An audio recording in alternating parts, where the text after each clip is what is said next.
Hi, folks. Welcome to our Asian Pacific Islander Heritage Month presentation. My name is Craig Nakashian, and I am the chair of the History and Political Science Department at Texas A&M University-Texarkana. I'm very excited to be able to welcome our speaker tonight, Heather Zbinden, who is a librarian with the Central Arkansas Library System. She's the outreach coordinator, and she's going to be speaking to us tonight on bitter sacrifices, art and writing from Arkansas's World War II relocation centers. So, Heather, take it away.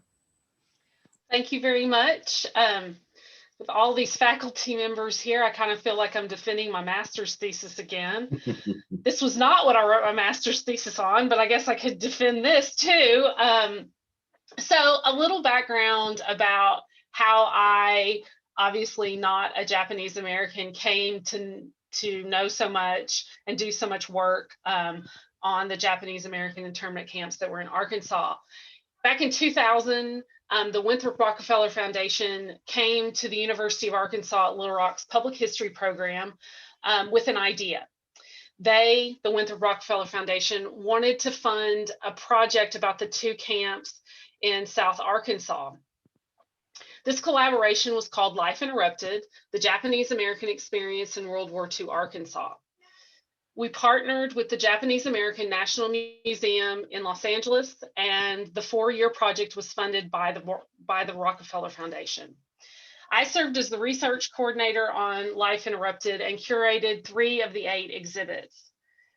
As a whole, the project resulted, it was huge. It was a big project. And it was a comprehensive research study of the camps, which we determined that only about 1% of all of the information out there about Japanese American internment had any type of basis of Arkansas. You know, there was just so little out there. We did 4 new exhibits focusing specifically on the experiences of Japanese Americans and Caucasians who worked in the camps at Rower and Jerome. There was a documentary entitled Time of Fear, which aired on national PBS, a publication of a children's book, curriculum for grades K through 12, and it all culminated in a conference or pilgrimage attended by 1,400 plus Japanese Americans, many of them returning to Arkansas for the first time since leaving after the war. Sorry, the school district's calling to some random statement about what's going on at school. The Central Arkansas Library System's Butler Center for Arkansas Studies holds one of the single largest collections of Japanese American internment camp art in the world. The collection, amassed by Mabel Rose, Jameson, Vogel, and Rosalie Satine Gould, tells the story of the Japanese American experience in World War II Arkansas in vivid pastels, dark charcoals, and gleaming wood sculpture. It is also a written record of the thoughts, feelings, and daily lives of Japanese Americans at Rower and Jerome. The collection also includes, it's been added to after the initial donation by Rosalie Gould in 2011, some pieces of art, some works of art, mainly 2-dimensional, by the family of J.T. Sada. They donated these items after his death. This opening slide here showcases one of Mr. Sada's pieces. After leaving camp, he never practiced art again. The collection represents the bitter sacrifices made by Japanese Americans as they were forced to leave their homes and businesses on the West Coast for no other reason than they looked like the enemy. So December 7th, 1941 is of course a hugely significant date in American history. The Empire of Japan bombed Pearl Harbor in Hawaii, and the United States entered World War II. About 75 days later, the lives of Japanese Americans living on the West Coast of the United States changed forever. This is a detail of one of the 8 murals created by Rower High School seniors in May 1944. The artist is Masawa Kinoshita, and it shows the bombing of Pearl Harbor. The final murals were painted on beaver board and displayed along the interior perimeter of the Rower Auditorium. The studies of the murals are now in the collection of the Japanese American National Museum in Los Angeles, and this photograph is part of Record Group 210 at the National Archives and Records Administration. After Pearl Harbor, the United States government froze Japanese bank assets, seized contraband items, which included radio transmitters, cameras, and weapons, and imposed a curfew and travel restrictions on the Japanese American population of the West Coast. Community leaders were arrested and taken to Department of Justice facilities for questioning. In many cases, their families weren't told where they were taken or when they would be released. So on February 19th, 1942, President Roosevelt signed Executive Order 9066. And this authorized the military to forcibly relocate over 120,000 Americans of Japanese descent from the West Coast of the interior to the interior of the United States. FDR and John L. DeWitt, commanding general of the Western Defense Command, claimed military necessity for the action. But both Roosevelt and DeWitt caved to war hysteria and racism from white Americans on the West Coast. It is important to point out that this executive order, 9066, did not apply to German Americans or Italian Americans and was not enforced against them. The language of the executive order did not specifically target any group by name or identifying features, but Japanese Americans were the only group rounded up and forced to leave. So, as with many moments in history, things don't just happen overnight. Racism doesn't just happen. So here's a little background. The history of exclusion and discrimination of Asians in America goes back to the founding of our country. The original United States Naturalization Act, passed by Congress on March 26, 1790, states, quote, any alien being a free white person who shall have resided within the limits and under the jurisdiction of the United States for a term of 2 years may be admitted to become a citizen thereof, end quote. I hope you noticed that I emphasized free and white.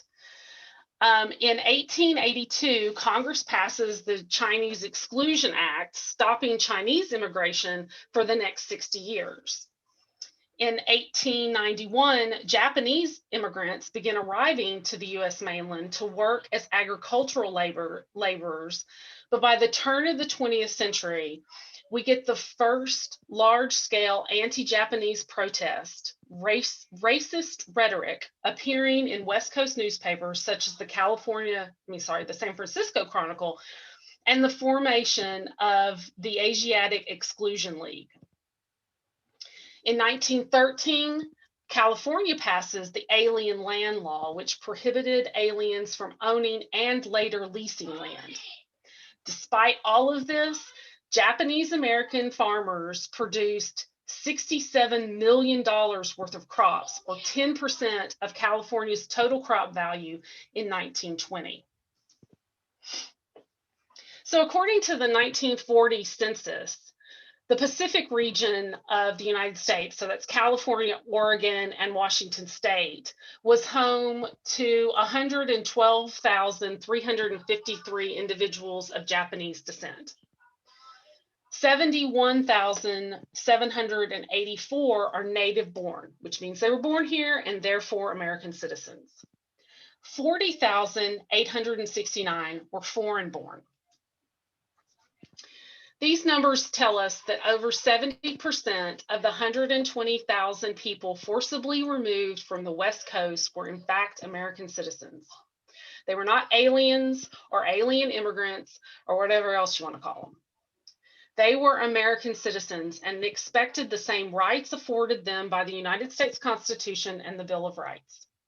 So looking at this photo, the majority of the people pictured here are American citizens. They felt that this was their country too, and in many ways, their country had betrayed them. It is also important to point out that the other 30% of the folks that were rounded up, or 30% of the people in this photograph, weren't allowed to become American citizens. Asian Americans weren't allowed to become naturalized citizens of the United States until 1952. So if you take one thing away from this talk today, I want it to be that we're talking about Japanese Americans, loyal citizens of our country. So throughout the program, I'm going to read quotes from an amazing series of autobiographies we have in the collection at the Butler Center. These were written by high school students when they arrived at camp in 1942. It was an assignment given to them by their English teacher. And so Mary Kobayashi says, quote, "I could still clearly remember that sunny December afternoon when I heard Hawaii, Pearl Harbor, had been attacked. Right there and then, the world seemed to crumble under my feet. My first thought was, what will people think or feel towards us tomorrow at school tomorrow?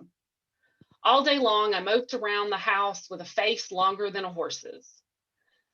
But the incident that knocked the wind out of me was when my father, the man my father worked for, was taken by the FBI because they said he was an enemy alien and that he was very dangerous to this country.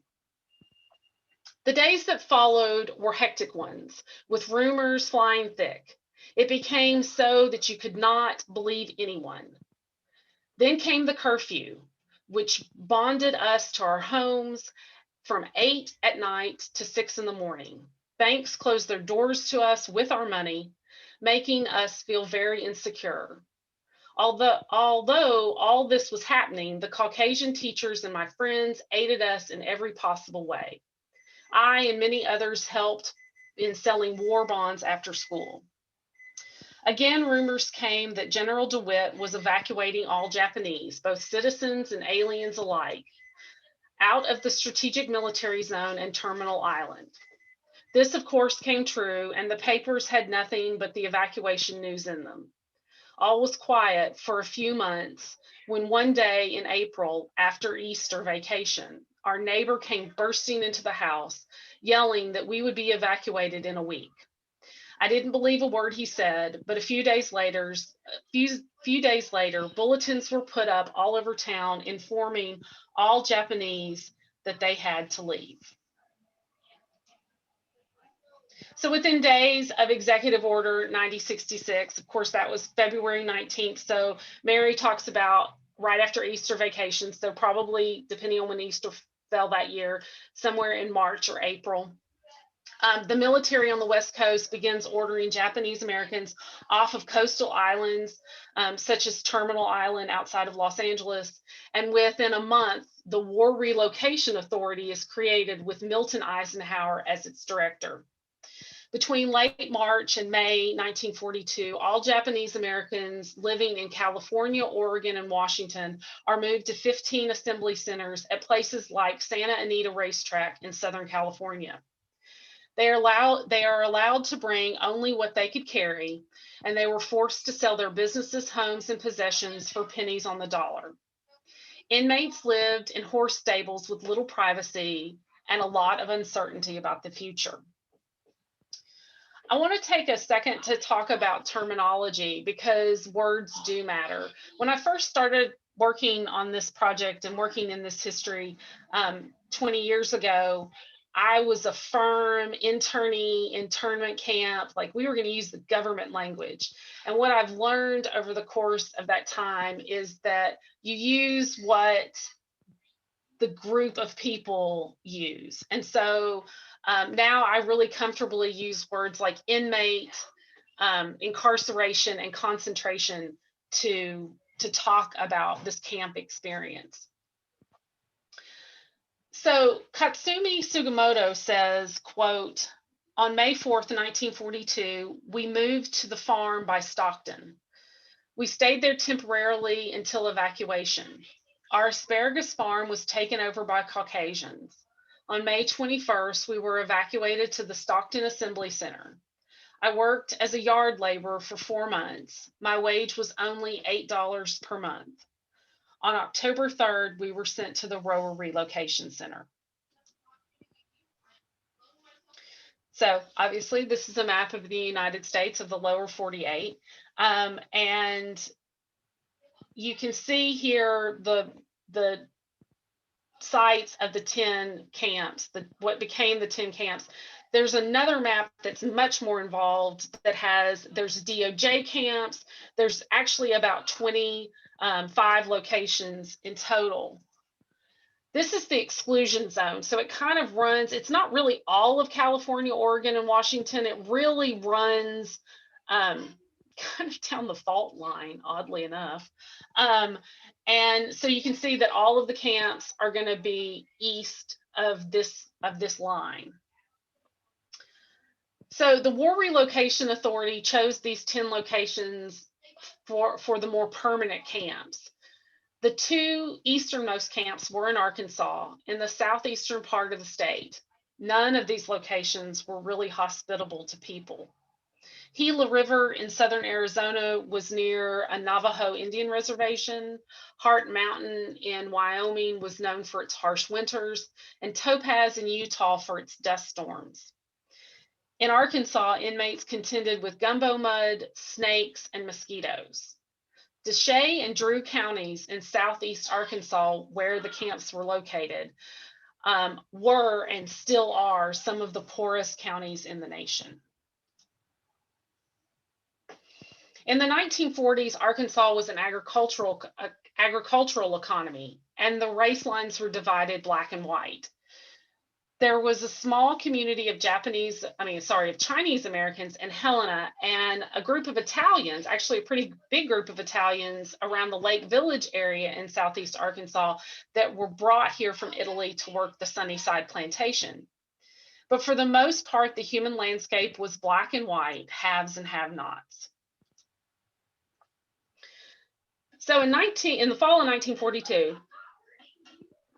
Rower and Jerome in Deshay and Drew counties are ready to receive their first inmates. Rower opened on September 18th, 1942, and reached a peak population of 8,475 by March 1943. Jerome opened on October 16th, 1942, and reached its peak population of 8,500 by February 1943. Inmates at Rower came from the Los Angeles area and the San Joaquin Valley, which is kind of central California, Fresno, Sacramento. Inmates at Jerome predominantly came from the San Joaquin Valley and the San Pedro Bay, which is Long Beach, as well as the 800 Hawaiian Japanese Americans who were brought to the mainland. Notice the military barracks. Remember, this is a military operation, and the military used what they knew. Camps were divided into blocks. Each block had 14 barracks, a mess hall, latrines for men and women. Note my use of the word latrines. The recreation building, and a laundry and ironing facility. The barracks were 20 feet by 100 feet, or 120 feet by 20 feet, depending on which model they used. Traditionally designed to accommodate single men rather than family groups, the War Relocation Authority typically divided the barracks into 4 to 6 rooms or apartments, and the government allotted a space of 200 feet per couple, 200 square feet per couple. So think about you and your spouse in 200 square feet. Most Japanese American families lived in multi-generational groups, though. And a universal story we heard time and time again over all of the camps was the breakdown of the family unit. June Yamanaka says, quote, "Every week we get letters from our American friends at home who write to us telling us that they miss us and hope that the war will end soon, so we can go back to the old ways of living. I too am hoping for the same thing." The camps were surrounded by barbed wire and guard towers dotted the perimeter. Access was limited to the outside world. Although in Arkansas, access was, it kind of relaxed, I guess, by late 43, early 44, and there are lots of stories of people going into McGee to go shopping and things like that. So barrack living, there was no privacy. You can see on the picture on the left, the curtains or sheets dividing the living space between each family space. Families of 4 to 6 living in a single apartment. In the mess hall, young people didn't eat with their families. That was part of the breakdown of the family unit.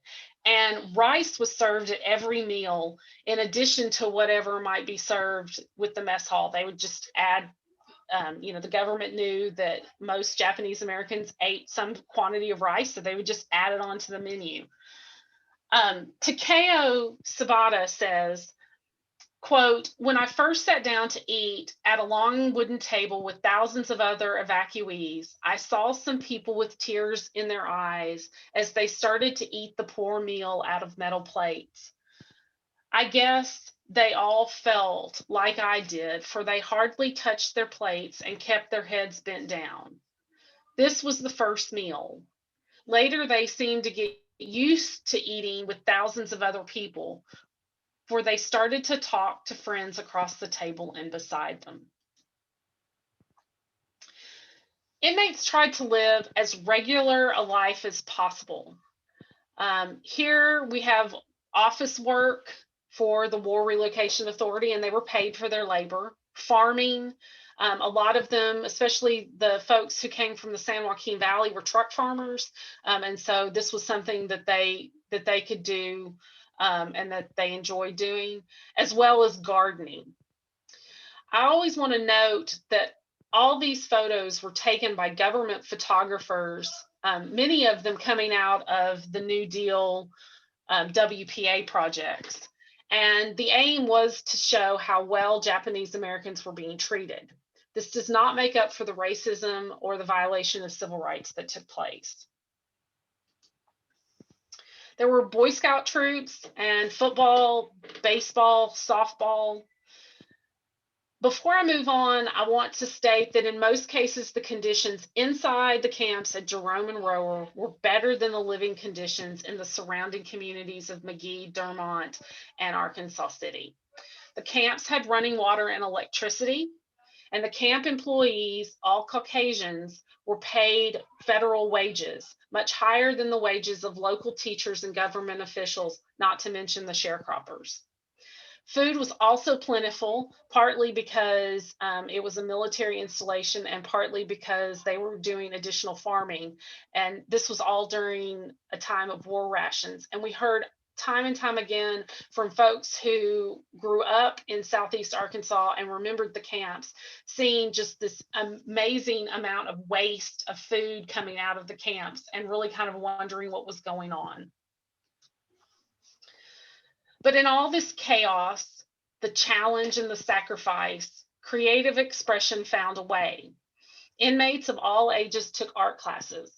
Art was part of the school curriculum, as well as hobby classes were offered. And both traditional Japanese art, as well as more Western art forms, were created. So in our collection, in the Gould Vogel collection at the Butler Center for Arkansas Studies, there are portraits in pastel, as well as pencil or dark charcoal, landscapes in watercolor and pencil showing life in the world around them. I'm particularly fond of the pencil drawing on the right. Driving through the Arkansas Delta at times, this is the only sign of modern life you see, these telephone poles. Now I was there last weekend, now there's solar arrays, but used to, it was just telephone poles. So this is still very much true now as it was true then. Artists in the camps used what was available to them. Here is an acrylic painting on denim. Because these camps were essentially military installations, Army and Navy surplus was available, such as bolts of denim fabric. And it's really amazing that these have stayed as together as, I mean, that's the best way to say it. Denim and acrylic paint really don't go together. And so there is some cracking that happens, but for the most part, they have stayed together.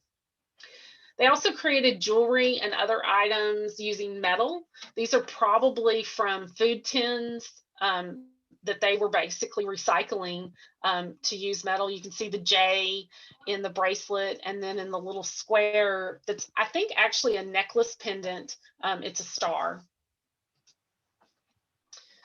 Black buttons held together to make a necklace with a piece of kind of pink purple thread, and traditional Japanese sandals. This is one of my favorite pieces in the collection, the three monkeys, hear no evil, see no evil, speak no evil. It's carved Rower, Arkansas, and it's the ARK, it's the old postal code, 1944, but up in the top above the safety pin are the initials AGK. And bird pins. These are universal across all 10 camps. You see them everywhere, but we have dozens of them in our collection. And I always like to point out these three in particular: the cardinal, some kind of singing bird. I'm guessing that's a mockingbird. I'm not a bird, so somebody else can help me identify that. But then the duck. I mean, these are birds that they were going to see here in Arkansas. And then there's the irony of these patriotic posters encouraging the purchase of war bonds. And we have several dozen of these as well in the collection. In addition to the artistic expression, our collection has hundreds of pages of writing and printed material. The autobiographies, which I've been reading from throughout the program, were written by high school students upon arrival to Rower. And they show a mix of patriotism, confusion about relocation, and longing for home, as well as hope for the future. Minnow Takei says, quote, "School has just started, but right now it isn't like the schools I used to go to in California. The school in California had nice, comfortable desks, all kinds of shops, but print shop was my favorite. They had good assemblies and all kinds of sports to see." Well, those days are memories now. Rower is permanent and school has started. Right now, its buildings don't look like school buildings yet. But in due time, I think we'll see some changes made. I'm looking forward to that time. Right now, I have American literature, and I will try to pass with at least a grade better than a C. The collection also includes volumes of newspapers written and published by the inmates at Rower and Jerome, as well as the Little Daniel comic book with the subtitle, "1 Year in a Relocation Center." And Little Daniel shows up on all kinds of stuff from newspapers. He was a comic strip in one of the newspapers, and he has an Asian face with a coonskin hat. So how do we have this collection? It's really because of two remarkable women. This is Mabel Rose Jameson Vogel. She was known to Jamie throughout her life. She was born in Texas in 1905 and grew up in Arkansas. She graduated from Arkansas State Teachers College in Conway, which is now the University of Central Arkansas. She accepted a teaching position at Rower and taught art at the camp. Once the camps closed, she corresponded with many of her students and encouraged them to continue their art. The collection she amassed was one of her most prized possessions. And then we have this woman. This is Rosalie Santine Gould. She was born in Tiller, Arkansas, which is about 12 miles north of McGee.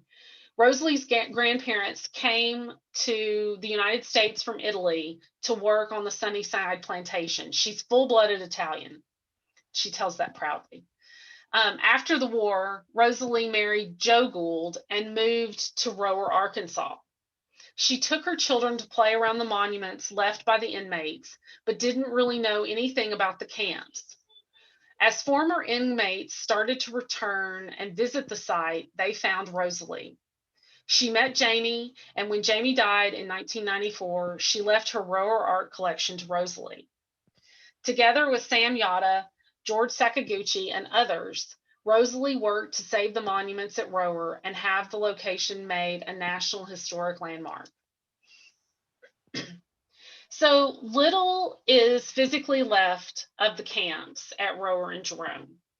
In the past 20 years, the monuments at Rower have been stabilized and preserved through a National Park Service confinement site grant and with the help of the University of Arkansas at Little Rock's Public History Program. The School of Architecture at UA Fayetteville has created a website with recreations of the Rower Relocation Center. Arkansas State University's Heritage Studies program has added signage and interpretive panels for visitors. And the city of McGee has restored its railroad depot and created the Japanese-American World War II Internment Camp Museum. The exhibit on display at the McGee Depot Museum is entitled Against Their Will, and it's one of the 3 I curated for Life Interrupted. So I'm going to end my presentation with a quote from Jim Tanaka. Quote, like thousands of American citizens of Japanese ancestry that were interned at various relocation camps throughout the Great West, quote, due to the necessary measures of war, end quote, my future is as yet quite uncertain and unpredictable. But of this I am sure. The powers of terrorism and requests of peaceful countries must be rushed, and peace and rights of free people restored once more. All of us, young and old, are making many bitter sacrifices, but I think we shall have to make more and more to end this greatest war in the history of mankind. I look forward to the future when all this shall be but a memory, and I can live in the most powerful and democratic nation in the world, champion of peaceful and freedom-loving people, regardless of race, color, or creed. Thank you very much. Okay, thank you. Yes, we put our, I can applaud because I am unmuted and such like. You can make your Zoom applause as needed if you wish. That's fine. Well, excellent. We have time for questions. I know I've got a few. So if you want to ask a question, feel free to just go ahead and, hey, Laura, yeah, go for it. You have your hand up. Very civil. Hi, I'm really good at the reactions button, so I was really quick. You did a great talk. I learned so much and it was so interesting. While you were talking in particular, it doesn't really have to do with the art aspect, but since you know so much about it, I thought I would ask. I know that there were some issues within the camps regarding the selective service, and in particular, we had sort of the 2 different things that happened. On the one hand, we had some people who were really eager to join to prove their patriotism, and on the other hand, there was resistance. And because I'm a nerd, I actually Googled while you were talking, and I see that there were actually some of the resistors to the draft there at the camps in Arkansas. So I just wondered if you knew anything about that and could say something. Yes. So the 442nd and the No-No Boys is a completely different presentation. But I just can't fit it all in. I mean, really, I could talk for days about this stuff. So the 442nd Regimental Combat Team was one of the highest decorated units in the United States military. And I'll tell you right now, I'm not a military historian, and I learned just enough that I needed to curate an exhibit on it 20 years ago. So I'll have to dust off some of the cobwebs. And then the No-No Boys are the group that the government sent out a questionnaire. I mean, this is so typical of government in general. They sent out a questionnaire. It was a loyalty questionnaire. And there were, 24 questions or more on it, I guess more than 24, because questions 27 and 28 become a problem. So one of them says that you are going to swear allegiance to the United States, very much similar to the naturalization oath that folks take when they become naturalized citizens. And then you also have to disswear any government that you previously had sworn allegiance to. And so the problem comes with the fact that a lot of Nisei, second generation Japanese Americans who were born here and who were American citizens had parents who were not allowed to become citizens until 1942. And of course they didn't know, 1952. Of course they didn't know in 1942 that they would be able to come. So there you have the group that is going to join the 442nd to prove their allegiance. And then you have the group that is, yes, going to say, no, you've put us in camps. You've told us we can't be citizens. You told us we're enemy aliens. And so there were a lot of no-nos at Jerome in particular. And so Jerome is the last camp to open, and it's also the first camp to close. There were so many no-nos at Jerome. They send them to a segregation camp in Tule Lake, which is in Northern California, almost on the Oregon border. And so once they've sent all the no-nos out of Jerome, they redistribute the other inmates at Jerome to other camps. Some of them go to Rower, some of them go to Gila, some of them go to Poston in Arizona. So the 442nd Regimental Combat Team as well, it's the 442nd and the 100th. There's a group from Hawaii and they get their own number, and I apologize for not knowing it. It'll pop out any minute, but they get trained at Camp Shelby down in Hattiesburg, Mississippi. And so there's a fabulous story that Senator Daniel Inouye, the late Senator Daniel Inouye of Hawaii, used to tell. The guys came from Hawaii and they were pretty macho, and I'm using Senator Inouye's words. They're pretty macho, and they're like, we're from Hawaii and we're going to go kick butt and all this. So the guys from Rower and Jerome are like, y'all need to just back down. So there was a lot of fighting, physical fisticuffs that happened. And so the white commander of the unit decided that he was going to take the guys to Hawaii up to Jerome and Rower. And so he put them on a bus and he brings them up to Arkansas to show these guys from Hawaii, what the guys from Jerome and Rower are having to deal with. The fact that their families are basically incarcerated behind barbed wire. So does that answer your question, Laura? Yeah, that's an amazing answer, but also just shows me that I really want to dig more into this because it's so fascinating. Thank you so much. There's some great information. There's some great monographs out there. Roger Daniels out of Cincinnati is a guy who's written a lot about Japanese. He's kind of, one of those early folks. I mean, he's been writing for like 40 years on Japanese American internment, but particularly about the military. And there's a stamp for the 442nd that's about to be released in June. So that's very exciting. Cool. Thanks so much. You're welcome. Heather, I'm sorry. Yeah. I was just going to ask, in your research, did you make note or did anything pop out about how many of the teachers came from what is now UCA? No, I don't remember. I know a lot of, oh yeah, go ahead. I was just going to say, the reason I ask is because my great aunt Hazel was a teacher at Roar, and she graduated from there, and I didn't know the connection with the art teacher. So I'm wondering how much of just friend recruiting kinds of things went on, for people to want to come there and work, other than the fact that the salaries were just, at least double what a teacher made in Arkansas. It was really good money. And I heard somebody say the other day, and it may have been Rosalie, and I always hate to contradict her, but that only a certain number from each county were allowed to, I had never heard this before, that a certain number from each county were allowed to get those jobs because they were scared that the school districts were going to lose all of their good teachers. And it was really good money. There was a lot of resentment that, they felt like the camps were taking all the best teachers and paying them a lot of money. Yes. And so part of that restriction was set up to try to prevent that exodus. Yeah, it was really good money. And I always do try to point out that, you know, the Japanese Americans were paid for their labor within the camps. So they worked in an office. It wasn't the government rate that a Caucasian would get, but there was money that they were being received for their work.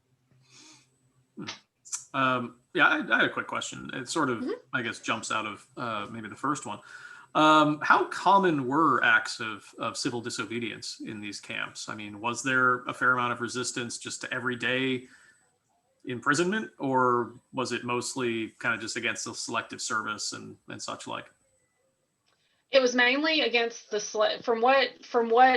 from our camps, from Jerome and Rower, it's the selective service. And so there weren't a lot of acts of resistance.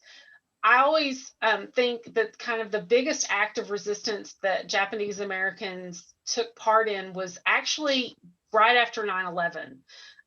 When folks started talking about rounding up Muslim Americans, the Japanese American community, and we had just started working on this project when 9/11 happened, and the Japanese American community in Chicago and New York, I'm assuming California, really came out and spoke against that, you know, they saw a repeating of history with that whole war hysteria. So yeah, but I don't remember a whole lot. I mean, you know, I think culturally, for the most part, the Japanese culture required them to kind of go along with this. So there wasn't a lot of resistance. Interesting. Yeah, other questions before I keep asking mine. Well, you had your chances. Okay. While you're formulating how you want to ask your questions perfectly, the other question I had, I noticed that there really wasn't a lot left of, I guess that was Roar, the image that you showed. Are there any of these camps that they maintained anything beyond just maybe a little statue or something? So Manzanar is the officially designated. It's in Owens Valley, California, between Independence and Lone Pine. It's in the Alabama Hills. That's where, for those of you Western movie fans, that's where most of the Westerns were filmed in the 40s and 50s and 60s. So Manzanar is the designated National Historic Site to represent all 10 camps. And there's not a lot left there. They have reconstructed an auditorium. So all the camps really looked alike because, again, they were military installations. And if there's one thing the military knows how to do, it's to set up a camp. And so the auditorium, these kind of longhouse dome-shaped auditorium, they've created that there. But they have some barracks that they've recovered from Heart Mountain, and one is on display in Los Angeles at the Japanese American National Museum. When you drive through the Arkansas Delta, you can occasionally spot a barrack because they were sold off. So, I mean, just as quickly as these camps appeared, they disappeared and all the pieces and parts were sold off.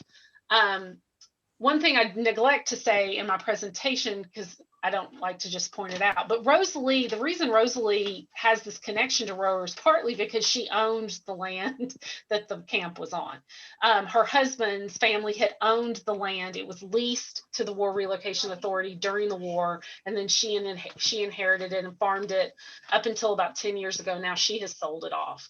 The cemetery part at Rower, where you saw the two, so there's 28 graves, and there's the two war memorials that were made out of concrete and have been restored. And then there's a smaller monument that has the National Historic Landmark plaque on it. That's at Rower. At Jerome, which is that last photo that I end with, the smokestack still exists. And there was some talk in the 80s of taking it down, and basically engineers said, you're just gonna have to let it crumble because that thing's super secure. The Ellingtons, who owned the land that Jerome was on, some of the concrete foundations from the barracks they use for their farm equipment. they've put a cover over it and they park their farm equipment on there. There's a lot of the sewer system and the irrigation system that's left. They put huge tractor tires around those so that they know when they're farming, they know where that's located. And then there is a modern day monument at Jerome that was put up in the mid 90s. So there's less at Jerome than there is at Rower. Cool. Dr. Gutierrez. Yeah. Thank you.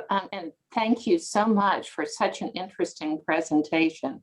Enjoyed it thoroughly. And I'm embarrassed that I got on late, but I guess in this case, better, from my perspective, better late than not at all. But you may have dealt with this early on, but I wondered what has happened to the art collection that you showed us part of and talked about toward the end of your talk. So the art collection, it's the Gould Vogel collection that I mainly showed. It's part of the Central Arkansas Library System's Butler Center for Arkansas Studies collection. Rosalie gave it to us in 2011. And then we have continued to add to it. So the pieces from the SADA collection, which are mainly two-dimensional pieces, were added, I think, in 2014. I was not with the library then, so yeah. Do you exhibit it from time to time? We do, and actually this is, as a public historian, this is the most unusual thing about this collection. It's fabulous, but it's also unusual. I still just can't believe we do this. We make this collection accessible to anybody who is a descendant of anybody who was in the camps on a moment's notice. And I've worked at lots of museums and this just doesn't happen, but this is something we really, we bring out pieces of art, we bring out autobiographies, we try to, Rosalie really wanted people to be able to handle it. We make them wear white gloves, but she really wanted people to be able to handle it. Right now, we have a small exhibition up in our second floor research room, and it is small. It's less than, I think there's 8 pieces of two-dimensional art in a small case, and so that's on display all the time that people can come and see. But when we got the collection in 2011 until about 2018. In that period of time, we had an exhibit up all the time about this collection. So it is on display a lot. And Rosalie really wanted it to stay in Arkansas. She did not want it to go to the Smithsonian, and she did not want it to go to California. She wanted it to stay here. Interestingly, some of the children's art is all digitized. And so you can actually view it online. I know one of the things I found in putting together this unit for my doctoral class, I found my Aunt Hazel's art donations from the children. They did a big scrapbook and they did, all kinds of drawings and things. And they were like 5th and 6th grade, I think, or something like that. And so that's kind of fun that it's digitized and you can just go see that. Yeah, there's, we've really, in general, museums and archives have made a real push in the past 15 years to digitize as much as possible and make it as accessible as possible. On the robertslibrary.org website, which is the library that I work for within the CAL system, we have almost every piece of art in our collection digitized and online. We have digitized all the autobiographies. They're not all online yet. There's a lot of stuff at Fayetteville's site. It's called Rower Reconstructed, I think. And they have this, it's the School of Architecture. So they've done this cool 3D spatial thing where you can like walk through it's super cool. 20 years ago, that was what we were dreaming of doing, when we weren't gonna, it was a lot of grant money, but there wasn't that much grant money. So, and then let's see, ASU, Arkansas State has a website as well. And then UALR has some form of the Life Interrupted site. The original site didn't survive language translations for technology, but they have some stuff on there as well. And then there's a lot of stuff in California that is digitized and is shared from our various collections. Oh, sorry, Kathy, you're muted. Sorry. And then we'll have That's going to be on my new T-shirt. Sure. The University of Arkansas partnered with CAST, the Center for Advanced Spatial Technologies, and that's how they did that 3D thing that you can actually walk through, you know, the barracks and sort of get a feel for things. I think one of the things that folks commented on that were so demoralizing were like the gang bathrooms. Yes. You know, there was just no privacy, or the whole idea, and Heather, you talked about this, the destruction of the family, because instead of eating in family units, then very quickly they got to a point where the kids were all eating together and the adults were all eating together. And so the kids began to form their own society, and no longer was the influence of the parent the primary push for those kids. And it just changed the whole culture of those students. Indeed. Yeah, a lot of kids, and of course the folks that were kids in the camps and teenagers in the camps are who we talked a lot to, because they were still living. And they talked about, you know, at the time as teenagers, they had this immense amount of freedom that they had never had before. And oftentimes they wouldn't see their parents all day. You know, they would leave in the morning and not see them again until the nighttime. And they saw it as incredibly freeing, but most of them, especially the ones who had grown up to have families, realized how hard it was on their parents. You know, a lot of parents, one thing that I don't talk about a lot is the fact this demoralizing experience of being incarcerated and you know, there's a great film. It's called Relocation Arkansas. I highly recommend you watch it, because it actually picks up after the camps close and talks about what happened to folks after the camps. And it's actually was produced by Rosalie's daughter, who's a lawyer, and it is beautifully done. And she interviews Richard Yatta, who is one of two sons of the Yatta family. They are the only family who stayed long-term in Arkansas. Homer Adkins, the governor at the time, made all kinds of legislation to prevent Japanese Americans from staying in Arkansas. And so originally there were 4 families that left Rower and came up to Scott outside of Little Rock and did truck farming. And the Yattas were one of those families. One of the other families had a whole bunch of daughters, and the father has been quoted repeatedly, I've heard it from a number of sources, as saying that the part of the reason that they moved back to California is so that his daughters would marry Japanese American men. He did not want them to marry Caucasians. And so the Yattas stayed here. But Relocation Arkansas is an incredible movie. It ties in Central High and what happened here in '57, talks a lot about the race issue. I mean, one thing I also don't talk about is the Japanese Americans didn't know where they fit in the black and white color line. When they got on buses in McGee, Richard Yatta tells a great story. Richard was born in camp. He was born in '42 at Rower. I'm sorry, he was born in '43. He'll kill me for making him too old. In Rower, and he says, you know, as a child, he wanted to go to the back of the bus because he wanted to look out the back window, and the bus driver would yell at him and say, no, you have to sit in the front of the bus, because they were wide enough. And you hear that a lot from the soldiers of the 442nd who are in Mississippi. This you know, just another bizarre part of the segregation system.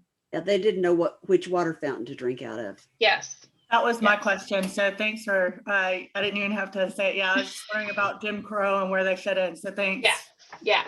It's, and, you know, they didn't really, they didn't know a lot about Jim Crow when they got here. And so they weren't really sure how they fit in or what it was all about. And so, yeah, it was it was just added to this, you know, this additional confusion of the craziness that was the shamelessness that was this episode.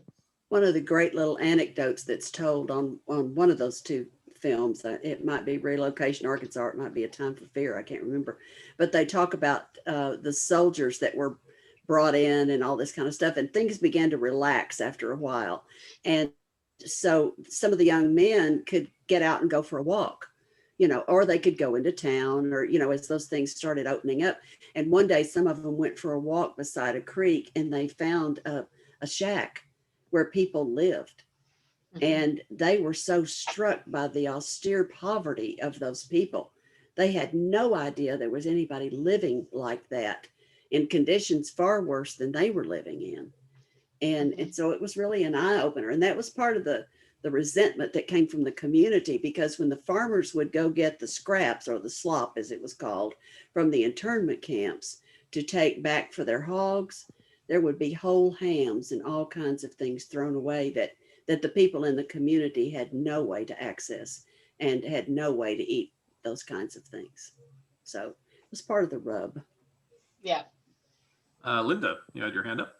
Thank you. So you kind of segued into what I was going to ask about.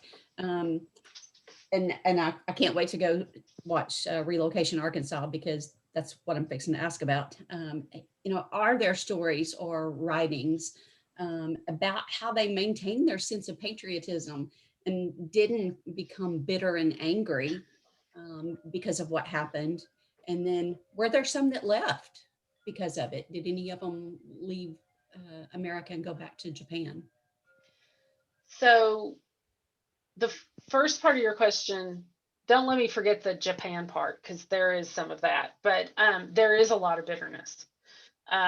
There in Relocation Arkansas, one of the families that Lee interviews, so after the war, the idea, okay, let me start back up a little bit. So the intent of this, the government's intent, as they said, was that they were going to relocate them to these camps and then relocate them to the eastern part of the United States, get them off the West Coast. That was the written intent by the government. It didn't really happen, but that was their intent. So Chicago, St. Louis, Cleveland, Cincinnati, New York, Maryland, DC area, those were all viable places for Japanese Americans to be relocated. And so one of the families that Lee interviews in Relocation Arkansas ends up in Maryland.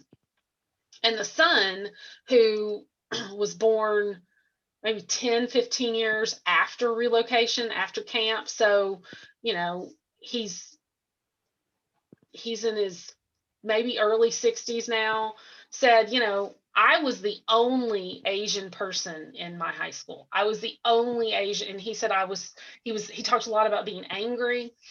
His mother never talked about camp. She didn't talk about camp until like 2002, 2003. So there was a lot of anger. There was a lot of resentment, but it was kept in. It was not outward anger and resentment. It was quiet. So some people were determined to get back to California. California was the goal. We're going to go home. Other people were like, we don't want to be anywhere near California. They, look what they did, because it was the California politicians. It was Earl Warren, who was the governor of California at the time. And Warren has been quoted repeatedly to say that part of the reason why Brown versus Board of Education was such an important decision for him was because he felt so guilty about what had happened, what he did, his personal guilt for the Japanese American situation during the war. So there's a lot of resentment there. Yes, some people chose to be repatriated to Japan. Many of them had already been had come from Japan. So these are non-American citizens. These are the immigrants, first generation. But some chose to be repatriated who had been born here. Mainly some of the no-nos that were in Tule Lake. I think it just was so bitter for them that they weren't, that this was not a place for them anymore. It's amazing. Thank you. You're welcome. Okay. Any last questions? Okay. In that case, I'd say let's once again thank our speaker. Thank you very much. I will applaud here. There we go. Thank you. And if you'd like to know more about this, you're welcome, of course, to email me, and I can pass it along to Heather, or I can, just have Heather give her email address out to anyone in Sundry who wants to hear it. But you can always email us at history@tamut.edu. And yeah, thanks for putting this together. Appreciate it.